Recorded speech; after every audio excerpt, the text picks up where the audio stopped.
What's good, guys? Welcome back to my channel, The Sickle Diary, with me, Tanika, and let's get into it, honey. I have missed you guys absolutely so much. As you know, I haven't had a laptop. I haven't had a laptop screen. I've had the keyboard, but no screen. So I am back finally with this video. I'm filming on my phone. So I just needed to hurry up and get back to YouTube because I've missed you guys so much. So how about we get straight up into it? Let me fill you in on what has been going down so far, that you know from my Instagram page. So, one, welcome to my new setup. I am in my front room at the moment. I would have been in my room, but the lighting is just terrible. I just don't want to get into it, so here I am. I hope you can see me. I hope you are comfy. I hope you are ready, because I'm about to fill you in on everything that's been going down and what has been happening with me. So as you know from my very last video, I went through a very serious crisis that I haven't had in 2 years. It was during the time of the pandemic. Not saying that this pandemic is over, but I had to manage it at home. The first time I've ever done that, and by the time I actually decided, you know what, I'm going to the hospital by force of my grandparents, I was actually feeling better. So I didn't actually really have to be admitted, which I was really grateful for, though I was really sorry for those sicklers that were in there at the same time as me who did not have the opportunity to go home. So after that time, I actually haven't gotten any better. I've lost a whole bunch of weight, which I have told you previously in my IGTV videos, which reminds me, I will add my Insta down below, so make sure you check that out when you're done. And also, I have been suffering from some serious stomach problems. The reason I am suffering from serious stomach problems is because my gallbladder is full. And also as well, we have an idea that I may have pancreatitis. Excuse me if I have butchered it to all my medical students out there. I'm sorry, don't come for me. So it's stuck between the two, but the hospitals still want to check. Finally, I'll get into it because I have been stressing, I have been down, I have been all over the place. But yeah, it's been a rough few weeks. As you know, I've been dealing with this problem for about 2 years now. The hospitals have finally decided to actually get involved because I've lost so much weight. For the fact that the hospitals have now decided to actually take their finger out to help me is a good thing, but at the same time, I'm pretty jarred at it because I have been complaining about this stomach issue for 2 whole years and I've had nothing. To the point that, and I told you in a video previous, which I will add at the end of this, that I was gonna have surgery to have my gallbladder removed in October, only to find out that they took me off the list because they felt I didn't need it. Yeah, you heard me. They felt I didn't need it. I have been complaining about this issue, as I said, for 2 years, and they took me off of the list because they felt I didn't need it. Cool. So now I've lost so much weight, they're now saying that something sinister is going on. I'm telling you what's going on in my body. Yet you want to now wait till I'm actually really sick. It makes no sense. It makes absolutely no sense why they've now decided that they're actually gonna do something about it now, but it's okay. The only problem that I have is they are now rushing all these procedures in at such a short time. They've now waited 4 months now before they've actually decided that I need a blood test. I have sickle cell anemia, I am someone who needs regular blood tests. All my worries, you know, I'm sure you do. We all need regular blood tests. I'm sorry, what would I have done if I needed regular transfusions, please? Okay, it's been 4 months. Now they're trying to rush everything in 2 weeks before my birthday, might I add. Yeah. I've been on your case from before this COVID actually came in and made a real problem, because before I was able to get my last appointment in and I made sure to put in all my concerns. All to now, I'm still waiting for a letter from my actual hematologist with all the prescriptions on my painkillers so I can take it to the chemist, because they are refusing to give me my painkillers. Yep, I'm having to buy ibuprofen. I'm having to find a way to contact the hospital, which takes me 1,000 years to get through to them, just to get codeine. Because I take too much painkillers. Well, no, maybe if you actually listened to me and understand when I say to you, I am in pain every day, then we could get somewhere. Because I don't want to be on codeine every day. No, but you'd rather give me oxycodone or morphine to take and then want to call me a drug addict. Make it make sense. But anyways, let me get into the procedures I will be having done.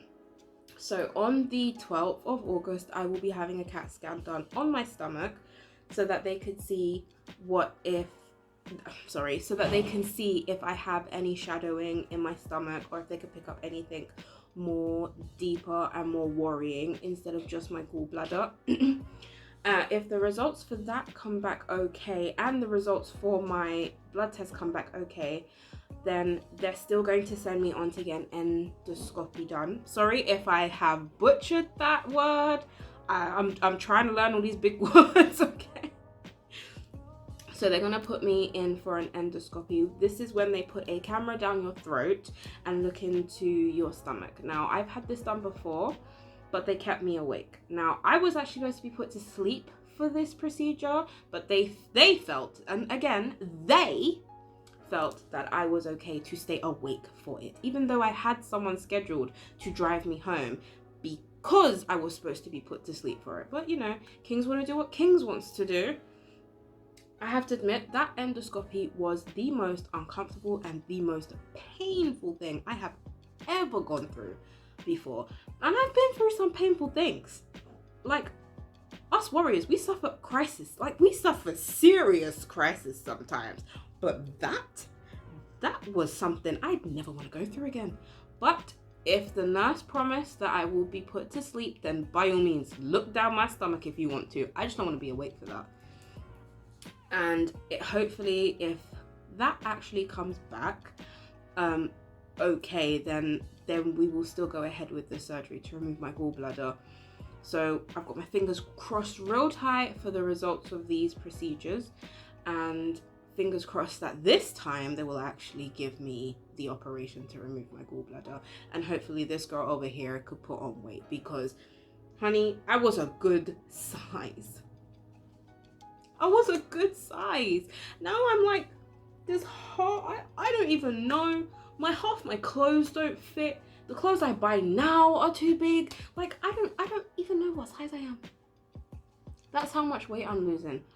I'm trying to get better on eating more meals, but I'm finding that very, very difficult. But I have to admit, since I've been back at gym and I've bought my bulking powders, my appetite has definitely opened a bit more, and I'm able to eat a few more things. Yes, I still feel pain, but I am hoping that it will actually get better. So fingers crossed. But as I was saying, when it comes to my depression part, it is mainly the stress of dealing with the doctors not being heard, and then when you're finally heard, they're trying to rush you because they're trying, in a way, and I don't know if anyone else believes this, but I feel like they're just trying to prove me wrong, that nothing is wrong with me. Because even when I spoke to the nurse up to the other day, she was like, I'm sure you're fine. I think it's probably just you confusing your sickle cell with pains. Because of the type of anger I'm going through right now, if I could have reached through that phone, best believe I would have. Okay, because the one thing I absolutely hate is when a doctor that does not have sickle cell has the cheek to tell me that I'm confusing my illness, something I live with on a day-to-day business, with actual different kinds of pain. Now, any of my warriors can tell me, and you guys can drop it in the comments, sickle pain and normal types of pain that everyone kind of goes through are two different things. My stomach pain and a crisis are two different things. Yeah, I may not eat when I'm in a crisis, but I can still walk, function. I just can't eat anything, and all I want to do is bring it back up. Not to be too, vulgar, but that is what it is. I really firmly believe we need more sickle hematologists in the hospitals, but due to our illness, it's pretty hard for us to try and achieve those kinds of goals. But the ones that have and are working super hard, just remember, please do not overdo it. But good on you, hon, because we need more. We definitely need more doctors that actually have sickle cell, that know what we're going through, because these doctors that don't have an illness get to sit there and dispense us our painkillers and tell us that it's in our heads. Doesn't make sense, does it? So it has been a bit of a struggle lately. I haven't been able to sleep properly, or I'm sleeping too much, but I think that's also down to my depression, because I really don't know what's going on with my health right now. I'm able to laugh and joke with you guys on camera, but I'll be very real. Behind the scenes and when I'm by myself, I'm worried. I am generally scared, because everything is going so fast in declining instead of getting better after my last crisis, that I'm actually nervous. I'm worried. And no matter how much I try to be positive, when I have that time by myself and I'm in my room and I'm going through the old aches and pains, it's like, is this ever gonna get better? Is anything gonna change? Is anything gonna improve? Because I'm just seeing nothing but declining. But I have a great support system. All of my warriors out there who watch this, who've messaged me, who sent me their numbers, who give me prep talks, and the same I do for them. I absolutely love you guys. You're the only people that really do understand what it is to go through this and have this horrible illness. And also, I just want to say to my friends that do watch this, it's not like you aren't there for me, because I know all of you are there for me to listen to me if I needed you. But during what I'm going through, none of you want to hear that. Let's be completely real. I can see the happiness drain from all of you lot's faces when I do decide to discuss the dark side of this. And my channel is supposed to be real, and I know a few of my friends might be offended, but you can't hide your facial expressions around me, okay? I am the one person, someone who absolutely feels like a downer when I actually have to discuss the pains I go through. I can see it. And when I see it, I don't want to discuss it. So yes, it has been a lonely journey, and I'm trying to get better. I'm trying to get better at it, and I'm trying to still fill my friends in as much as I can, but without also depressing them. And I know they would turn to me and be like, hello, no, you're not depressing us, we're here for you, we're here to listen to you, we're here to be there for you if you need us. And I get that, but I know all of you have your own lives, and not all the time you want to sit there and hear me talk about how much pain I'm in.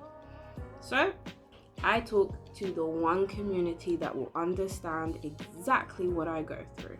So I'm just going to put that out there to all of my friends. I do not want you to be upset by my comments or hurt by it, but I need to be very real for me. But it is a lonely journey.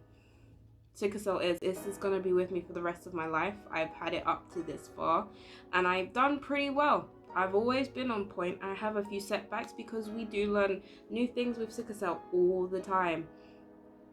But I will keep going, because I have reached a point recently where it's like, I'm done. I'm actually ready to tap out. I want to call it, that's it. 26 is the age I'm staying at. I'm done. I'll be completely honest with you. That is where I have been. My health has made me really feel like, what is the point? But there is a point. The point is to get up and keep going, because this is my life. Next to me, there's a little suitcase that has sickle cell written right on it, and I've got to carry this little suitcase with me everywhere I go. My sickle cell does not define me, but it's with me. I can't hide it. I can't push it in one corner. I can't send it away. I can't throw it in the bin. It's stuck with me wherever I go. And I have to keep reminding myself, because sometimes, and I know I'm not by myself, it's hard. It can be hard, because you know, you can't do certain things. You can see the disappointment on people's face when you've planned something but you can't make it. And I refuse to apologize for those things now, because it is my life. It's what happens. And if you can't understand it, then get out. Because you're not meant to be here. So that is where I have been. That is what I am dealing with. But there is always a positive somewhere, and that is the fact that I have an amazing support system. Excuse me. I have an amazing support system that is my warriors. I will be there for you, and you are there for me. And that's a community I've always been missing. If I had that community when I was a child, oh my days, I'd be living life. I wouldn't even worry about trying to find normal friends. No offense to my friends. I do love you all. But I would be able to be in a space where I know, okay, that friend's sick. I know why. I can come and see you. You don't have to hide nothing from me. We're the same. We are the same. I don't have to have that embarrassment because I have that embarrassment. I have that, I'm sorry, I'm not comfortable enough to wear trousers. I'm in that much pain. I don't want nothing on my lower half. That's just how it is. I'm sorry, you're about to watch me cry from me getting up from my bed to get to my bathroom, and I'm gonna cry the whole way. And I make apologies for that.